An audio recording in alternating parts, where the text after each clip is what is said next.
పవన్ కళ్యాణ్ ఎప్పుడో ఒకసారి అలా వచ్చి ఊగిపోవడం కాదు. ఈరోజు నువ్వు షూటింగ్లు చేసుకోవడానికి కాదు నీకు ఓట్లు ఇచ్చింది, ప్రభుత్వ ధనంతో స్పెషల్ ఫ్లైట్లు ఎక్కి ఎంజాయ్ చేయడానికి కాదు నీకు ఓట్లు వేసింది.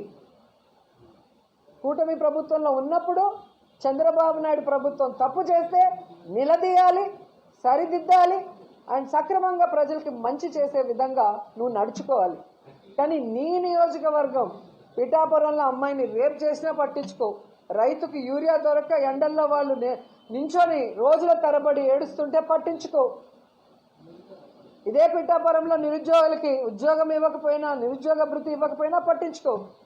నీ ప్యాకేజీ కరెక్ట్గా నీకు ఇస్తే చాలు. ఒక హెలికాప్టర్ కొనిచ్చేశాడు, ఇంకా ఎక్కి తిరుక్కుంటూ ఉంటున్నావు. అంతేగాని ఏ రోజైనా రాష్ట్ర ప్రజల గురించి, రైతుల గురించి, మహిళల గురించి ఆలోచిస్తున్నావా? వాటి గురించి ఎప్పుడైనా మాట్లాడుతున్నావా? 17 మెడికల్ కాలేజీలు అమ్మకానికి పెడితే కనీసం బుర్రున్న ఎవరైనా కూడా దానికి మద్దతు తెలుపుతారా?